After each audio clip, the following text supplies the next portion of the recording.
प्रेमलता, आप देख रहे हैं टीवी 24 न्यूज़, दिल्ली 24 न्यूज़। इस वक्त मैं मौजूद हूँ दिल्ली के जंतर मंतर पर। हमारे साथ यहाँ पर मौजूद है आईसीआईसी बैंक के कर्मचारी। आइए इनसे बात करना चाहूँगी। इन्होंने एक बार पहले भी धरना प्रदर्शन किया था यहाँ पर, उसके बावजूद भी इनकी अभी तक कोई सुनवाई नहीं हुई है। तो आज मैं इनसे जानना चाहूँगी कि इन लोगों ने दोबारा से जो धरना प्रदर्शन यहाँ पर किया है, ये किस कारण किया है, क्या मतलब इनका क्या प्रोसेस है। सर, आपको जानकारी देंगे?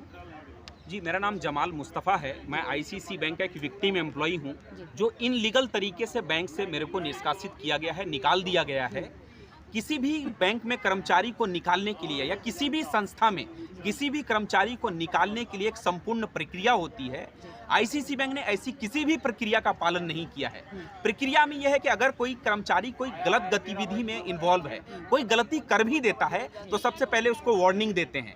अगर उसके बाद भी नहीं सुधरता है तो उसको शोकस नोटिस देते हैं, चार्जशीट देते हैं। लेकिन आईसीसी बैंक ने ऐसी किसी भी प्रक्रिया का पालन नहीं किया है, क्योंकि आईसीसी बैंक के कर्मचारियों ने ऐसी कोई गलती किया ही नहीं था।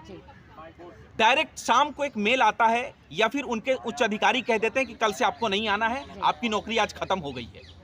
हम 40 साल की उम्र में जिन बैंकों को, बैंकिंग के क्षेत्र में मेरा 17 साल का अनुभव है, 17 साल से काम करने के बाद जिन बैंकों में काम किया और अचानक वो कह दे कि कल से तुमको नहीं आना है, आपका ट्रांसफर हो गया तमिलनाडु। और ये तमिलनाडु ट्रांसफर क्यों होता है? इतनी दूर नॉर्थ इंडिया से साउथ इंडिया अगर किसी का ट्रांसफर हो रहा है, इसका मतलब बैंक का मंशा ये है कि इस कर्मचारी को निकाल देना है बैंक से। वहां जाने के बाद वहां पे भी जब हम एक परिवार से हैं, घर परिवार चलाना होता है, तो हमको मजबूरी है मेरी कि वहां पे जाके मैं ज्वाइन करूं। वहां जाने के बाद जब मैं ज्वाइन किया, वहां पे सारी आईडी मेरी ब्लॉक कर दी गई। ऐसे कई कर्मचारी हैं यहाँ पे जिनको सब उसी संख्या में उसी तरीके से गलत गतिविधि, गलत तरीके से उनको नौकरी से निष्कासित कर दिया है। आज उसी निष्कासन के खिलाफ हम लोग जंतर मंतर से अपनी आवाज उठा रहे हैं। पिछले 30 अगस्त को भी हम लोगों ने धरना दिया था यहाँ पे, आज भी हम लोग धरना दे रहे हैं। हम लोग सोशल मीडिया पे, प्लेटफॉर्म पे, कहीं भी किसी भी सोशल मीडिया के प्लेटफॉर्म पे अपनी आवाज उठा रहे हैं। आईसीसी बैंक हम लोग को अपनी आवाज तक नहीं उठाने दे रहा है। हमारी अगर फेसबुक पे कोई हम लोग अपनी आवाज उठाने की बात करते हैं, हम लोग लिंक्डइन में उठाते हैं, हमारी लिंक्डइन के आईडी को रिपोर्ट कर दे रहा है, रिपोर्ट करके हमारी आईडी को डिलीट कर दे रहा है। अब हम लोग अपनी आवाज उठाने जाएं कहां? आईसीसी बैंक हमारी बात सुनने को तैयार नहीं है। हम लोग मेल पे मेल किए आईसीसी बैंक के एमडी को, एचआर हेड को, कोई एक सिंगल मेल का जवाब नहीं दे रहा है। जब जवाब नहीं दोगे तो हम लोग करें क्या? सर, आपने जो ये बैनर लगाया हुआ, बैनर पे आपने लिखा हुआ कि कुछ कर्मचारियों ने मतलब बैंक से निकल जाने के कारण आत्महत्या भी कर ली है।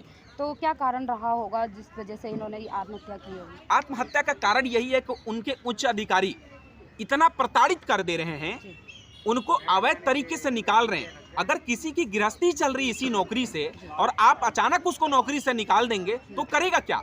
मजबूरन तो वो सुसाइड ही करेगा ना। और हम लोगों की भी नौबत ऐसे ही आ गई है कि हम लोगों की कहीं से भी कोई सुनवाई नहीं हो रही है। मजबूरन बस अगर हम में से, लोगों में से कोई भी सुसाइड करता है, इसकी पूरी संपूर्ण जिम्मेदारी आईसीसी बैंक की होगी। हमारी अब आवाज भी आईसीसी बैंक नहीं उठाने दे रही है। हर अलग अलग थानों से फोन आने लग रहे हैं कि आप जो आईसीसी बैंक की तरफ, आईसीसी बैंक के खिलाफ गलत बातें कर रहे हैं। क्या गलत बातें कर रहे हैं भाई? आप जवाब दे दीजिए ना, हमने जो कह रहे हैं। अगर हमने गलत किया है तो आप जवाब दीजिए। कोई भी जवाब देने को तैयार नहीं है। सिर्फ थानों से, सिर्फ थाने पुलिस करके ये दबाव डालना चाहते हैं। अलग अलग कर्मचारियों के ऊपर शिकायत कर रहे हैं, अलग अलग थानों में अलग अलग शिकायत कर करके उनको तोड़ने की कोशिश कर रहे हैं, उनको दबाने की कोशिश कर रहे हैं, उनको डराने धमकाने की कोशिश कर रहे हैं। यही अभी काम कर रहे हैं।